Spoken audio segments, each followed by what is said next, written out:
Welcome to STV news. ముందుగా headlines. PM Surya Ghar పథకంలో బీసీలకు అదనపు రాయితీపై సీఎం చంద్రబాబు ప్రకటన. సోలార్ రూఫ్ టాప్ ఏర్పాటు చేసుకునే బీసీలకు 20,000 అదనపు సబ్సిడీ. మంగళగిరి శ్రీ లక్ష్మీ నరసింహస్వామి కళ్యాణ మహోత్సవంలో పాల్గొన్న మంత్రి లోకేష్ సతీ సమేతంగా స్వామివారికి పట్టు వస్త్రాల సమర్పణ. ఎండాకాలంలో నీటి ఎద్దడి లేకుండా పోస్టులు పునరుద్ధరించండి. విజయవాడ నగరపాలక సంస్థ కమిషనర్ ధ్యానచంద్ర ఆదేశాలు. పీఎం సూర్యఘర్ పథకం కింద సోలార్ రూఫ్ టాప్ ఏర్పాటు చేసుకునే బీసీలకు కేంద్రం ఇచ్చే రాయితీకి అదనంగా 20,000 సబ్సిడీ రూపంలో అందిస్తామని ముఖ్యమంత్రి చంద్రబాబు నాయుడు శాసనసభలో ప్రకటించారు. 2 కిలోవాట్ల సోలార్ రూఫ్ టాప్ ఏర్పాటుకు 1.20 లక్షల వరకు ఖర్చవుతుండగా కేంద్ర ప్రభుత్వం 60,000 రాయితీగా అందిస్తుంది. అయితే బీసీలకు రాష్ట్ర ప్రభుత్వం తరపున మరో 20,000 అదనంగా రాయితీ అందించనున్నట్లు సీఎం చంద్రబాబు తెలిపారు. దీని ప్రకారం 2 కిలోవాట్ల రూఫ్ టాప్ ఏర్పాటు చేసుకునే బీసీలకు రాష్ట్రం కూడా ఇచ్చే రాయితీతో కలిపి 80,000 వరకు సబ్సిడీ అందుతుంది. బీసీ వర్గాలకు అండగా ఉండాలంటే తాము ఈ నిర్ణయం తీసుకున్నట్లు సీఎం చంద్రబాబు ప్రకటించారు. ఇప్పుడు కేంద్ర ప్రభుత్వం 60,000 రూపాయలు ఇస్తారు. 75,000 అయితే ఇంకొక పక్కన వాళ్లే పెట్టుకుంటారు. బీసీలకు కూడా 25% అంటే 60,000 ప్లస్ ఒక 20,000 ప్రాజెక్ట్లో సబ్సిడీ ఇవ్వడానికి నేను ముందుకు వస్తున్నా. అంటే 35,000 రూపాయలు వాళ్ళు పెట్టుకుంటారు, నేను 20,000 రూపాయలు ఇస్తాను. 80,000 రూపాయలు వాళ్ళకి సబ్సిడీ వస్తుంది. 2 కిలోవాట్లు పెట్టుకుంటే 80,000 రూపాయలు సబ్సిడీ ఇస్తామని చెప్పి బీసీలు కూడా తెలియజేస్తున్న. డబ్బులు లేవు కానీ మనసుంది. బీసీస్ ఎప్పుడు కూడా తెలుగుదేశం పార్టీని ఎన్డీఏని గౌరవించారు, బ్యాక్ బోన్గా పనిచేశారు. అందుకే నేను చేయకపోతే మిస్ అయిపోతాననే ఉద్దేశంతోనే 20,000 రూపాయలు అదనంగా సబ్సిడీ ఇస్తామని చెప్పి కూడా నేను మీకు తెలియజేస్తున్నా. మంగళగిరి యుగయుగాల దేవుడు మంగళగిరి శ్రీ లక్ష్మీ నరసింహస్వామి వారి వార్షిక బ్రహ్మోత్సవాల్లో భాగంగా గురువారం రాత్రి 12 గంటలకు నిర్వహించిన స్వామివారి కళ్యాణ మహోత్సవంలో విద్యా ఐటీ శాఖల మంత్రి నారా లోకేష్, నారా బ్రాహ్మణి దంపతులు పాల్గొన్నారు. ఈ సందర్భంగా శ్రీ లక్ష్మీ నరసింహస్వామి వారికి ప్రభుత్వం తరపున నారా లోకేష్ దంపతులు పట్టు వస్త్రాలు సమర్పించారు. వేద మంత్రోచ్చారణ మంగళ వాయిద్యాల మధ్య వైభవంగా జరిగిన స్వామివారి కళ్యాణాన్ని కన్నులారా వీక్షించి స్వామివారి అనుగ్రహం పొందారు. ఈ సందర్భంగా వేద పండితులు స్వామివార్లకు విశ్వాక్షణ ఆరాధన, పుణ్యవాహనచనం, రక్షాబంధనం, మధుపర్క నివేదన, స్వామివారి పాదపక్షాలన, విశేషార్చన, మహాసంకల్పం, నృత్యపు తలంబ్రాలు, బ్రహ్మముడి, మంగళహారతి తదితర పూజలు నిర్వహించారు. మంత్రి నారా లోకేష్ దంపతులు రాకను పురస్కరించుకొని ప్రత్యేక ఆశీర్వచనాలు అందజేశారు. అంతకుముందు శ్రీ లక్ష్మీ నరసింహస్వామి దేవాలయానికి చేరుకున్న మంత్రి నారా లోకేష్ దంపతులకు ఆలయ అధికారులు ఘన స్వాగతం పలికారు. ఈ కార్యక్రమంలో భక్తులు పెద్ద ఎత్తున పాల్గొన్నారు.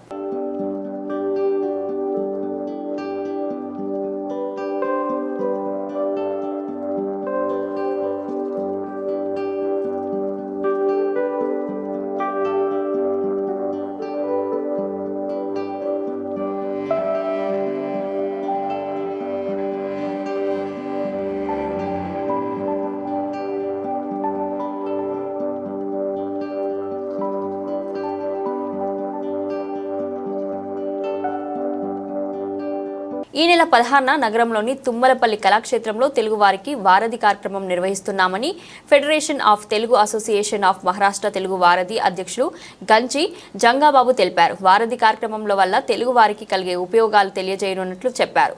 ఉభయ రాష్ట్రాల్లోని ప్రజలు ఎక్కువ శాతము మహారాష్ట్రలోని ముంబై, పుణె, సోలాపూర్, షిర్డీ, నాగపూర్ నగరాల్లో జీవిస్తున్నారని వారిని సంఘటిత పంచడమే వారధి లక్ష్యమన్నారు.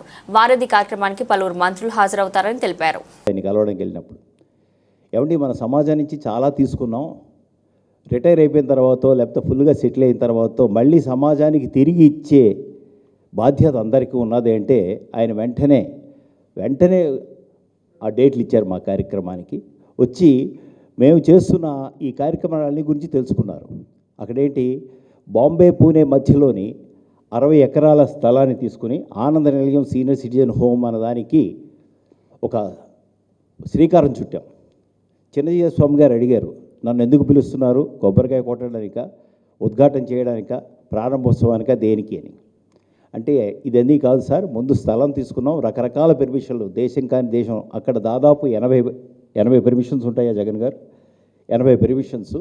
ప్రతి మినిస్ట్రీకి వెళ్ళి వారికి ఏవి ఖర్చు లేకుండా అన్ని పెర్మిషన్లు తీసుకొచ్చారు అంటే ఆయన ఆనందించి, ఆయనకి మేమేదో గురుదక్షిణ ఇద్దాం అనుకుంటే ఆయనే మా ఈ సంస్థకి కొంత విరాళాన్ని సభాముఖంగా ప్రకటించారు. అంటే ఈ ఒక్కదాన్ని బట్టి మనం తెలుసుకోవచ్చు చేస్తున్న పనులు ఎలా ఉంటాయని. అలాగే 2 సార్లు మేము ఇక్కడికి దగ్గరలోని డాక్టర్ పెనుమత్స కృష్ణరాజు గారు, మీ అందరికీ తెలుసు, నాడీపతి గోశాల, ఆయన నిర్వహిస్తూ ఉంటే అక్కడి నుంచి ఏదో సోషల్ మీడియాలో వచ్చిన ఒక వార్తను పట్టుకుని ఈ పొంగనూరు ఆవులంటే ఏమిటి, ఏం చేద్దామని మేమిద్దరం 2 సార్లు రావడం జరిగింది. ఆయన చేస్తున్న పని చూసి మేము ముంబైలోని జై తెలుగు అనే కార్యక్రమం పెట్టినప్పుడు ఆయనకి గోధన సంరక్షక అనే బిరుదు నుంచి కూడా సత్కరించాం, మహారాష్ట్ర లాంటి చోట. ఆ గోవుల్ని మారుతి వ్యాన్లో తీసుకొచ్చి ముంబై మెట్రోపాలిటన్ రీజన్ చీఫ్ కమిషనర్గా ఉండేవారు ఆయన, అంటే క్యాబినెట్ ర్యాంక్ వ్యక్తి ఎస్విఆర్ శ్రీనివాస్ గారికి, ఆయన చేతుల మీదుగా మేము ప్రారంభోత్సవం చేసి అక్కడ కామధేను గోశాల అని బాంబే పూణేకి మధ్యన ఉంది, అక్కడ 6 పొంగనూరు ఆవుల్ని మేము పోషించడం కంటే వాటిని ఉంచి వాటికి సేవ చేసుకునే అదృష్టం మాకు దొరికింది అని ఆనందిస్తుంటాం. ముంబైలో తెలుగుపడ్డ federation of Telugu associations of Maharashtra FTAM, మహారాష్ట్రలో తెలుగువారు 1 కోటి మంది జనాభా, అందులో 50 లక్షల మంది తెలుగు మాట్లాడతారు, మిగతా 50 లక్షల మంది మొత్తం మరాఠీ మాట్లాడతారు. అంటే మిగతా 50 లక్షల మంది మరాఠీ వాళ్ళు తెలుగు కూడా నేర్చుకోవాలని మేము తెలుగు బడి కూడా స్టార్ట్ చేశాము ముంబైలో. అలాగే ఆంధ్రప్రదేశ్, తెలంగాణ నుండి చాలామంది విద్య కోసము, ఉద్యోగం కోసము, వ్యాపారం కోసం మహారాష్ట్రకు వస్తున్నారు. వీరందరికీ కూడా సేవలు అందించాలి. అందుగురించి అక్కడ వాళ్ళకు పీజీ అకామిడేషన్, ఆంధ్ర మెస్సు, ఇటువంటి సదుపాయాలు కూడా మేము ఏర్పరుస్తున్నాము. ఇటువంటి కార్యక్రమాలు చేసి వీళ్ళందరినీ బయటికి తీసుకొస్తున్నాము. అలాగే రిటైర్డ్ వర్క్ ఫోర్స్, ఇప్పుడు మూర్తి గారు చెప్పినట్టు అటువంటి రిటైర్డ్ ఫోర్స్ చాలామంది ఉన్నారు. వీరందరికీ సేవ మళ్ళీ సమాజానికి ఇవ్వాలి, దానికోసం ఒక అవకాశం కల్పిస్తున్నాము, ఒక ప్లాట్ఫామ్. గరికిపాటి గారి కార్యక్రమం అనుకో, జొన్నవిత్తుల కార్యక్రమం అనుకో, తర్వాత చిన్నజీఆర్ స్వామి కార్యక్రమం, ఈ కార్యక్రమాలతోటి అందరినీ మేము యునైటెడ్ చేస్తున్నాము. అలాగే తెలుగు వారికి వివాహ పరిచయ వేదిక కార్యక్రమాలు చేస్తున్నాము. తర్వాత వ్యాపారంలో కూడా మన తెలుగు వాళ్ళు ముందుకెందుకు పోవద్దు, అందుగురించి Telangana, Andhra, Maharashtra chamber of commerce and industry TAMSI అని ఒకటి ప్రపోజల్ పెట్టాము. ఇది లాస్ట్ ఇయర్ స్టార్ట్ అయ్యింది, మొన్న జనవరిలో తెలంగాణలో స్టార్ట్ అయ్యింది, ఇప్పుడు ఇక్కడ ఆంధ్రప్రదేశ్లో. దీనివల్ల చిన్న వాళ్ళు, మన చిన్న బిజినెస్ వాళ్ళు ఒకరినొకరు సపోర్ట్ చేసుకోవాలి. జైన్ కమ్యూనిటీ, మార్వాడి కమ్యూనిటీ ఎలా ముందుకెళ్తుందో వాళ్ళు ఒకరికొకరు సపోర్ట్ చేస్తున్నారు, అలా మనం ఎందుకు చేయొద్దు? వాళ్ళు ముందుకెళ్తున్నారు, మనం ఎందుకు పోవద్దు? మన దగ్గర ఆర్థిక బలం కూడా కావాలి. ఆ విషయంతో ఇక్కడ ఉన్న చిన్న బిజినెస్ పీపుల్ కూడా మహారాష్ట్రకు రావాలి, మహారాష్ట్రలో ఉన్న బిజినెస్ పీపుల్ ఆంధ్రకు రావాలి. మనం ఏజెంట్ల నుంచి బయటికి రావాలి. ఏజెంట్లు అందరూ ఎక్స్ప్లోటేషన్ చేస్తున్నారు. అందుగురించి మన చేనేత వస్త్రాలనుకో, అగ్రో ఇండస్ట్రీస్, గిరిజన ప్రొడక్ట్స్, ఇవన్నీ డైరెక్ట్ మార్కెట్కి పోవాలి. అంటే ముంబై, మహారాష్ట్ర పెద్ద మార్కెట్ ఇది. అందుగురించి ఆంధ్ర నుంచి వచ్చిన చిన్న వస్తువులు, చిన్న మన పచ్చడులు, మన యొక్క మిల్లెట్స్, ఈ ప్రొడక్ట్స్ అన్నీ ముంబైకి రావాలి, మహారాష్ట్రకు రావాలి. అందుకు దానికి ఒకటి బ్రిడ్జ్. అందుగురించి అందరికీ ఒక ఆహ్వానము ఈ కార్యక్రమం ద్వారా, కమ్యూనిటీ, కల్చర్ అండ్ కామర్స్ లేకపోతే మనం ఏం ముందుకు వెళ్ళరాదు. అందుగురించి ఈ 3 C's, community, culture and commerce, ఈ 3 ప్రమోట్ చేయడానికి ఈ వారధి ప్రోగ్రాం మేము 16 మార్చి నాడు మన తుమ్మనపల్లి కళాక్షేత్రంలో మేము ఏర్పరిచినాము. దానికి ముఖ్య అతిథి మన డిప్యూటీ స్పీకర్ గారు వస్తున్నారు, అలాగే మంత్రులు, తర్వాత దిలీప్ గారు, స్వామి గారు, మరియు ఏపీ ఛాంబర్ ఆఫ్ కామర్స్, అలాగే ఆంధ్రప్రదేశ్ రెడీమేడ్ గార్మెంట్స్ అసోసియేషన్, ఇటువంటి బిజినెస్ వాళ్ళు, కళాకారులు, తర్వాత రచయితలు, తర్వాత మన యొక్క పోయిట్స్, కూచిపూడి, వీళ్ళందరికీ కూడా కొంచెం సన్మానం ఉన్నది. ఇది ఒకటి కల్చరల్, తర్వాత కమర్షియల్ అనవచ్చు మనం. ఎందుకంటే మనము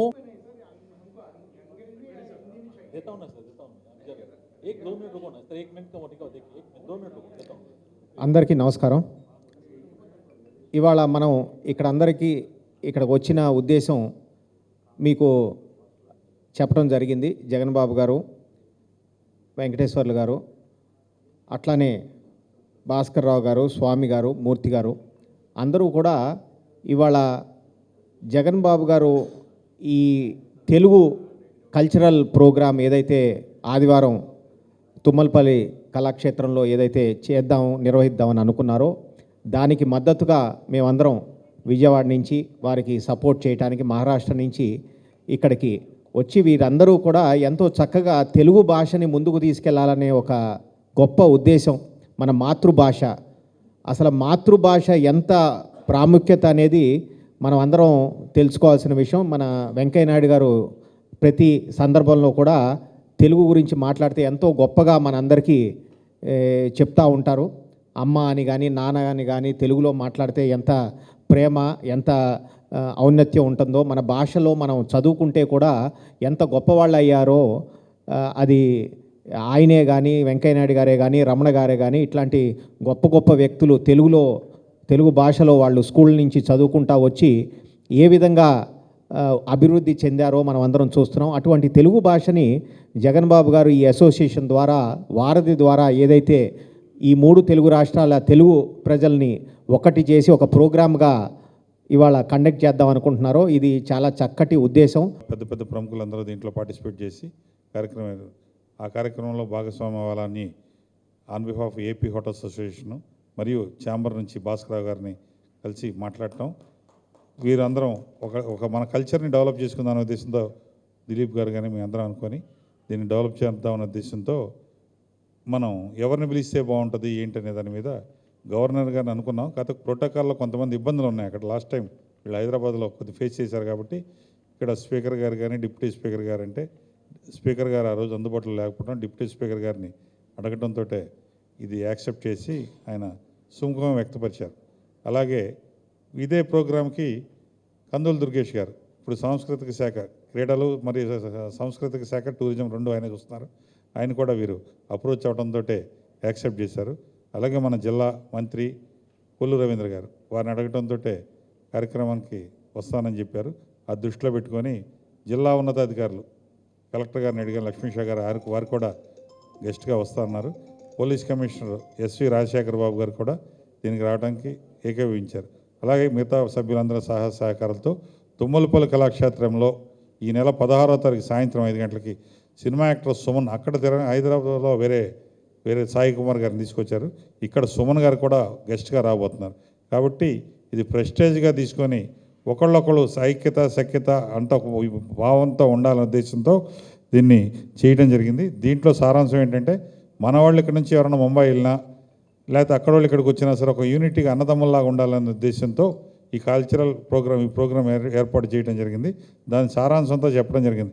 ఇక్కడ వాళ్ళు మన వాళ్ళు ఎవరైనా పిల్లలు ముంబై వెళ్ళినప్పుడు జాబ్స్ కోసం కానీ లేదా హాస్టల్ అకామిడేషన్ కానీ డిఫరెంట్ ఇష్యూస్లో ఏదైనా ఉన్నా సరే వీళ్ళు అక్కడ మనకి సపోర్టు, అక్కడ వాళ్ళు ఇక్కడికి ఎవరైనా వస్తే మన వాళ్ళు కూడా కొన్ని కమ్యూనిటీలు ఉన్నాయి. ఇప్పుడు కాదు, అందరూ కలిసి ఇది ఏ కమ్యూనిటీకి సంబంధం లేదో ఒక యూనిటీగా తెలుగు పీపుల్ చేయాలనే ఉద్దేశంతో చేపట్టడం జరిగింది.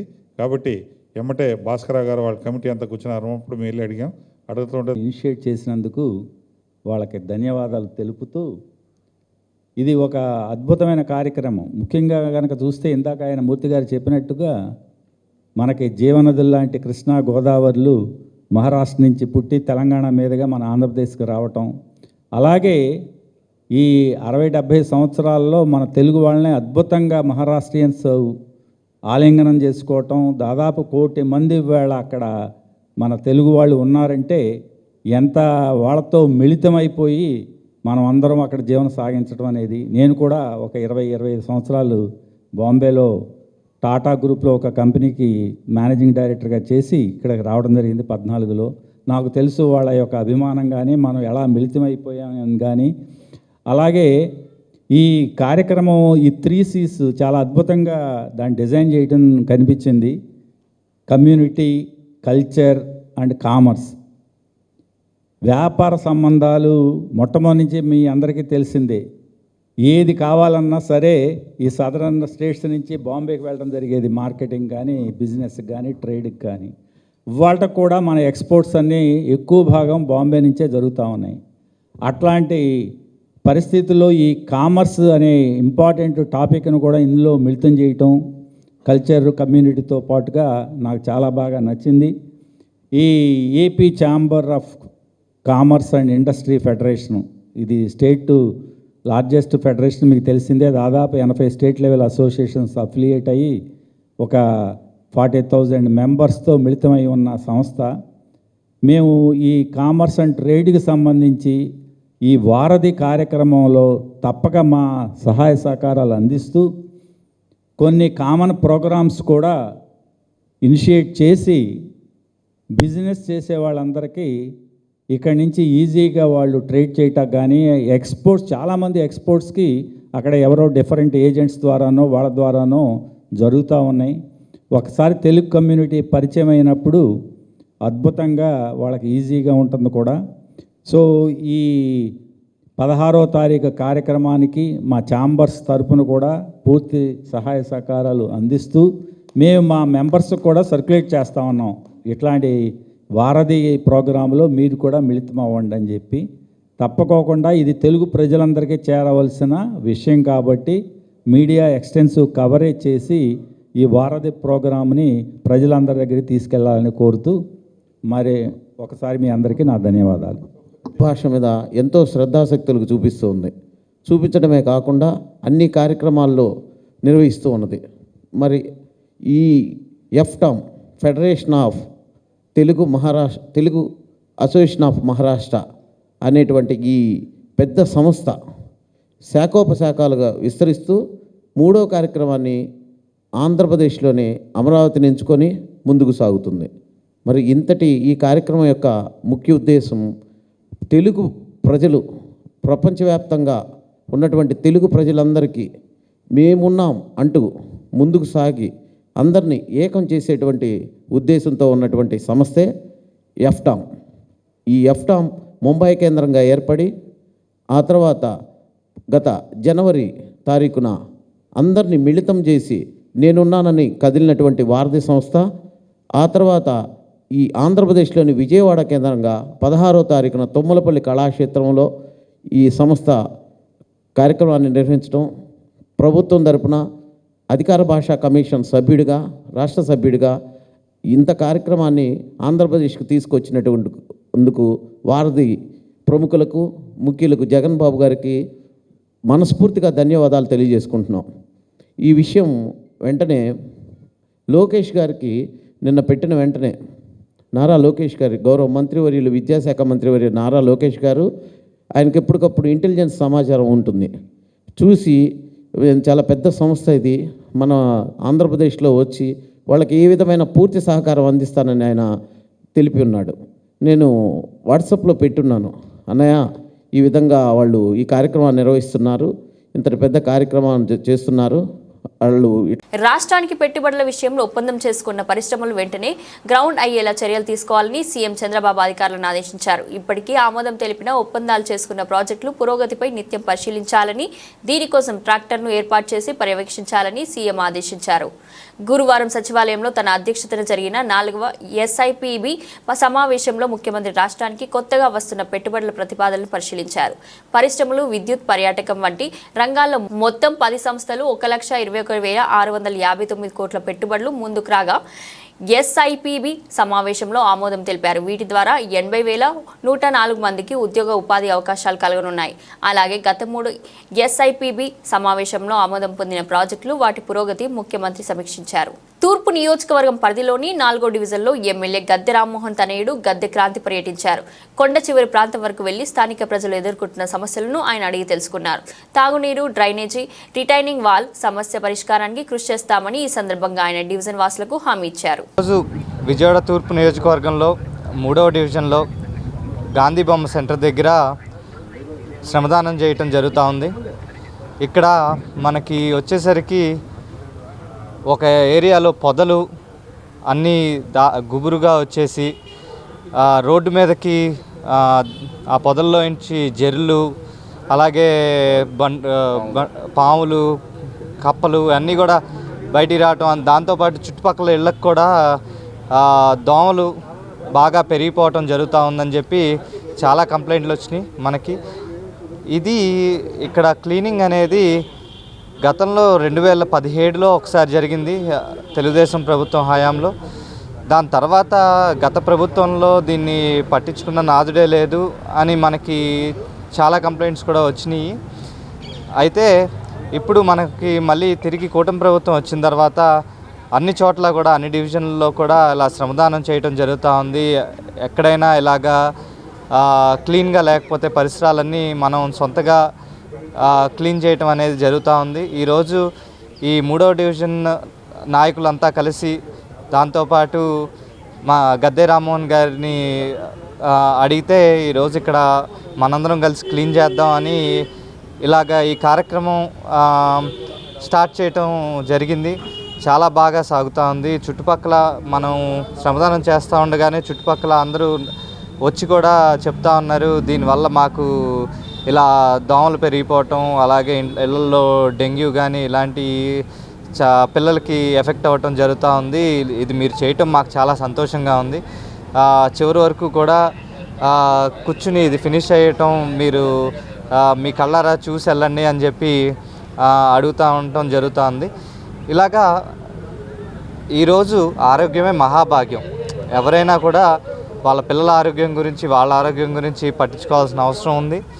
ఇలాగా ఎక్కడైనా క్లీన్లీనెస్ లేకపోవటం కానీ, ఎక్కడైనా ఇలాగా ఏమన్నా మా తరపు నుండి మీకు ఏమన్నా కావాలనుకున్నా కానీ, ఏ డివిజన్లో అయినా కానీ తప్పకుండా వచ్చి మా దగ్గరికి వచ్చి మీ కంప్లైంట్ ఇచ్చుకున్నా, లేకపోతే ఆ డివిజన్లో మన కూటమి నాయకులు ఎవరికైనా కంప్లైంట్ ఇచ్చుకున్నా కానీ ఇలాంటి శ్రమదానాలు కార్యక్రమాలు చేయటం జరుగుతుంది అని చెప్పుకుంటూ అందరూ కూడా ఎవరి ఆరోగ్యం వాళ్ళు సురక్షితంగా చూసుకోవాలని కోరుకుంటూ ఇట్లు మీ గద్దె క్రాంతి. నమస్కారం అండి. ఈరోజు గుణదల 3వ డివిజను పరిధిలో ఇక్కడ ఒక సైట్లో గత 7 సంవత్సరాల నుంచి ఈ సైటు అడవిలాగా పాకిపోవటం జరుగుతుంది. మేము ఇక్కడ చుట్టుపక్కల వాళ్ళందరూ ఇక్కడ ఎమ్మెల్యే గారికి కంప్లైంట్ ఉండడం జరిగింది. ఇక్కడ వర్కర్స్కి చెప్పినా సరే పట్టించుకోకపోతుంటే ఎమ్మెల్యే గారికి కంప్లైంట్ చేయగానే వెంటనే ఎమ్మెల్యే గారు యాక్షన్ తీసుకొని శానిటైజర్ వాళ్ళందరినీ పంపించి ఇక్కడ క్లీన్ చేయడం జరిగింది. ఈ ముఖ్యంగా మేము ఇంత పట్టుపట్టిన దేనికంటే ఈ పక్కనే ట్యూషన్ పాయింట్ ఉంది. దగ్గర 150 మంది పిల్లలు ఉన్నారు ఇక్కడ. డైలీ ఆ స్థలం మీద నుంచే నడుచుకుంటూ వెళ్తూ ఉంటారు, నడుచుకుంటూ వస్తూ ఉంటారు. రోజు 2 రోజులకో 3 రోజులకో మేము ఆ మంటరకప్పలు కానీ లేకపోతే తేళ్ళు చంపడం జరుగుతూ ఉంటుంది. ఆ పిల్లల్ని ఏం చేస్తాయని చెప్పి మాకు భయంగా ఉండేది. గత 5 సంవత్సరాల నుంచి 6 సంవత్సరాల నుంచి పడతానే ఉన్నాం. 2017లో చేశారు తెలుగుదేశం గవర్నమెంట్ ఉండగా. మళ్ళీ ఇప్పుడు ఎమ్మెల్యే గారి చొరవతో మళ్ళీ కార్యక్రమం చేపట్టడం జరిగింది. మాకు చాలా సంతోషంగా ఉంది. ఇలాంటి కార్యక్రమాలు ఇంకా ముందు ఈ డివిజన్స్ పరిధిలో మేము చేయించుకుంటామని చెప్పి సగర్వంగా చెప్పుకుంటున్నాం. ఎమ్మెల్యే గారికి కృతజ్ఞతలు చెప్పుకుంటూ థ్యాంక్స్. ఎండాకాలంలో నీటి ఎద్దడి లేకుండా బోస్ను పునరుద్ధరించండి అన్నారు విజయవాడ నగరపాలక సంస్థ కమిషనర్ ధ్యానచంద్ర. గురువారం ఉదయం తన పర్యటనలో భాగంగా డివిజన్లోని సమస్యలను క్షేత్రస్థాయిలో తెలుసుకునేందుకు స్థానిక కార్పొరేటర్ ఉద్దంటి సునీతతో కలిసి 1వ డివిజన్ ప్రాంతంలో గల Madhuranagar, Puppala mill centre, railway track area, Gunadala నుండి రామవరప్పడు వెళ్లే service road, Carmel Nagar, VMC employees colony పరిసర ప్రాంతాలని పర్యటించి పరిశీలించారు. కార్పొరేటర్తో 1వ డివిజన్లో ఉన్న సమస్యలు మొత్తం తెలుసుకొని ఆ సమస్యలు ఉన్న ప్రాంతాలకు వెళ్లి క్షేత్రస్థాయిలో పరిశీలించి సమస్యలను వెంటనే పరిష్కరించవలసిందిగా అధికారులను ఆదేశించారు. ఈ పర్యటనలో chief engineer R Srinath Reddy, chief city planner GS V Prasad, in-charge chief medical health officer doctor K Suresh Babu, superintendent ఇంజనీర్లు P Satyanarayana, P Satyakumari, joint director doctor Latha, project officer P Venkatanarayana, regional fire officer Venkateswara Rao, deputy director horticulture Rammohan తదితరులు పాల్గొన్నారు. టీడీపీ కూటమి అధికారంలోకి రాగానే వైఎస్ఆర్సీపీ కార్యకర్తలు, నాయకులు, మద్దతుదారులపై కక్ష సాధింపు చర్యలకు పాల్పడుతుందని పార్టీ అధ్యక్షుడు మాజీ సీఎం వైఎస్ జగన్మోహన్ రెడ్డి మండిపడ్డారు. కూటమి సర్కారు అధికారంలోకి వచ్చిన అనంతరం పల్నాడు జిల్లాలో గ్రామ బహిష్కరణకు గురైన దళిత, బీసీ, మైనార్టీ వర్గాలకు చెందిన దాదాపు 400 కుటుంబాలకు చెందిన బాధితులు వైఎస్ జగన్ను గురువారం పార్టీ కేంద్ర కార్యాలయంలో కలుసుకున్నారు. మాచవరం మండలం పిన్నెల్లి, తుర్కపాలెం, మాదినపాడు, చెన్నయ్యపాలెం, కొత్త గణేశునిపాడు గ్రామాలకు చెందిన వారంతా మాజీ ఎమ్మెల్యే కాసు మహేష్ రెడ్డి ఆధ్వర్యంలో వైఎస్ జగన్ను కలిశారు. టీడీపీ నేతలు ఎన్నికల ఫలితాల అనంతరం వైఎస్ఆర్సీపీ సానుభూతి పరులపై ఇళ్లపై దాడులకు తెగబడి అక్రమ కేసులు బనాయించి పోలీస్ స్టేషన్లో చుట్టు తిప్పుతున్నారని తెలిపారు. వైఎస్ అధైర్యపడద్దు, మీకు అన్ని విధాలా అండగా ఉంటామని వారికి వైఎస్ జగన్ ధైర్యం చెప్పారు. బాధిత కుటుంబాలకు అండగా నిలిచి వారికి పూర్తి న్యాయ సహాయం అందిస్తామని భరోసా ఇచ్చారు. కాగా వచ్చే 2 నెలల్లో చలో పిన్నేలి కార్యక్రమం కార్యక్రమానికి వైఎస్ఆర్సీపీ సిద్ధమవుతుందని, గ్రామ బహిష్కరణపై న్యాయపరంగా కూడా హైకోర్టులో పోరాడుతుందని ఎదుట వాపోయారు. ఎన్నో ఏళ్ల చరిత్ర కలిగిన వేలాది మందికి ఉపాధి కల్పిస్తున్న రాజీవ్ గాంధీ హెల్త్ఫేర్ సోరియల్ మార్కెట్ వద్ద రైల్వే అధికారులు గద్దర్స్ ఏర్పాటు చేసి వ్యాపారులు, కార్మికులు, రైతులను తీవ్ర ఇబ్బందులకు గురి చేస్తున్నారని వర్తక సంఘం గౌరవ అధ్యక్షులు బత్తుల దుర్గారావు ఆవేదన వ్యక్తం చేశారు. విజయవాడ ఎంపీ కేశినేని చిన్ని, ఎమ్మెల్యేలు సుజానా చౌదరి, బోండా ఉమా ఈ విషయంలో కలగజేసుకుని తమ వ్యాపారాలు సజావుగా సాగేందుకు సహకరించాలని వారు కోరారు. బందర్ రోడ్లోని ఒక హోటల్లో ఏర్పాటు చేసిన విలేకరుల సమావేశంలో రాజీవ్ గాంధీ హెల్సేల్ కూరగాయల వర్తక సంఘం గౌరవ అధ్యక్షులు బత్తుల దుర్గారావు మాట్లాడుతూ అయ్య దేవర కాళేశ్వరరావు మార్కెట్లో హెల్సేల్ వ్యాపారాలు ఇబ్బందులు పడుతున్న దృష్ట్యా విజయవాడ నగరపాలక సంస్థ అధికారులు గత 40 సంవత్సరాల క్రితం రాజీవ్ గాంధీ పార్క్ సమీపంలో తమకు షాపులు నిర్మించి వ్యాపారం చేసుకునే అవకాశం కల్పించిందని తెలిపారు. ఆనాటి నుంచి హోల్సేల్ వ్యాపారం ఆ ప్రాంతం నుండి కొనసాగిస్తున్నట్లు తెలియజేశారు. గత 2 సంవత్సరాల నుంచి రైల్వే అధికారులు మార్కెట్లకు అడ్డంగా గద్దర్లు ఏర్పాటు చేసి కూరగాయల వాహనాలను లోపలికి రానియకుండా అడ్డుకునే ప్రయత్నం చేస్తున్నారని, దీనివల్ల ఇటు వ్యాపారులు, రైతులు, కార్మికులు తీవ్ర ఇబ్బందులు పడాల్సిన పరిస్థితి నెలకొందని ఆవేదన వ్యక్తం చేశారు. అనంతరం కమిటీ సభ్యులు అల్లు మురళి మాట్లాడుతూ రైల్వే అధికారులు కక్షపూరితంగా వ్యవహరిస్తున్నారని తెలిపారు. వాహనాలు లోపలికి రానియకుండా గద్దర్లు ఏర్పాటు చేసి అడ్డుకోవడం ఎంతవరకు న్యాయమని ఆయన ప్రశ్నించారు. పార్లమెంట్ సభ్యులు, శాసనసభ్యులు, విజయవాడ మున్సిపల్ కమిషనర్ తమ సమస్యను పరిష్కరించి న్యాయం చేయాలని ఆయన కోరారు. విలేకరుల సమావేశంలో కమిటీ సభ్యులు వెన్నెం రత్నారావు, ఆకిరి శ్రీను, షేక్ కయ్యం, సుంకర శివాజీ, పైడి వెంకటేశ్వర్లు, బూర్ల రమేష్, శేషు, భూషణం, గుండపు శ్రీహరి తదితరులు పాల్గొన్నారు.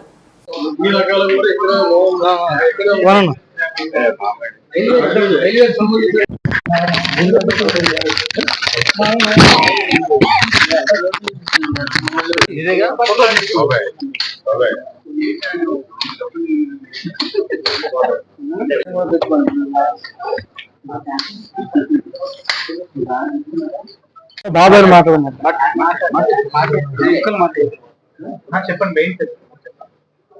రత్నారావు, రాజగోపాల్.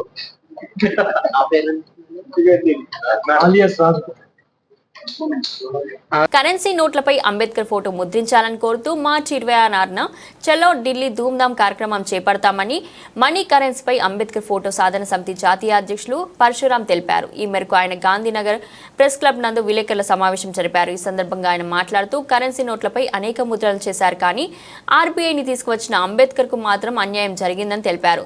ఇంతవరకు అంబేద్కర్ ఫోటోని ఎందుకు ప్రచురించడం లేదని ఆయన ప్రశ్నించారు. ఈ విషయమై ఢిల్లీలో 19 సార్లు ధర్నాలు చేశామని, అయినా కేంద్ర ప్రభుత్వం నిమ్మకు నీరెత్తినట్లు వ్యవహరిస్తుందని ఆరోపించారు. ఈసారి 20వసారి ఢిల్లీలో మార్చి 26న చలో ఢిల్లీ ధూమ్ధామ్ పేరుతో కార్యక్రమాన్ని చేపడుతున్నామని తెలియజేశారు.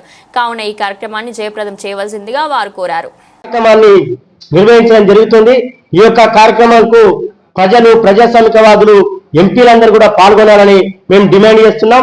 రేపు ఏప్రిల్ 14వ తారీఖు నాడు వస్తే అంబేద్కర్ గారికి 134 సంవత్సరాలు అయితే కాబట్టి 134 ఆర్బీఐ స్ఫూర్తి ప్రదాత ఎవరంటే డాక్టర్ బిఆర్ అంబేద్కర్ అని రాస్తున్నారు. అంటే చరిత్రనేమో అంబేద్కర్ అని చెప్తుంది, కానీ కరెన్సీ నోటు మాత్రం మోహన్ దాస్ కరమ్చంద్ గాంధీ అని చెప్తుంది. జరిగింది. బండి సంజయ్ గారికి ఇస్తే కూడా ఆర్థిక శాఖకు లేఖ రాయడం జరిగింది. తెలంగాణలో ఉన్నటువంటి అంటే మొన్న కూడా ఆర్థిక శాఖ కూడా ఇది న్యాయమైన డిమాండ్ అని చెప్పి. బులెటిన్ ముగించే ముందు హెడ్లైన్స్ మరోసారి. పీఎం సూర్యఘర్ పథకంలో బీసీలకు అదనపు రాయితీపై సీఎం చంద్రబాబు ప్రకటన. సోలార్ రూఫ్ టాప్ ఏర్పాటు చేసుకునే బీసీలకు 20,000 అదనపు సబ్సిడీ. మంగళగిరి శ్రీ లక్ష్మీ నరసింహస్వామి కళ్యాణ మహోత్సవంలో పాల్గొన్న మంత్రి లోకేష్ సతీ సమేతంగా స్వామివారికి పట్టు వస్త్రాల సమర్పణ. ఎండాకాలంలో నీటి ఎద్దడి లేకుండా పోస్టులు పునరుద్ధరించండి. విజయవాడ నగరపాలక సంస్థ కమిషనర్ జ్ఞానచంద్ర ఆదేశాలు. ఇది ఈ రోజు బులెటిన్. మరో బులెటిన్లో మళ్ళీ కలుద్దాం.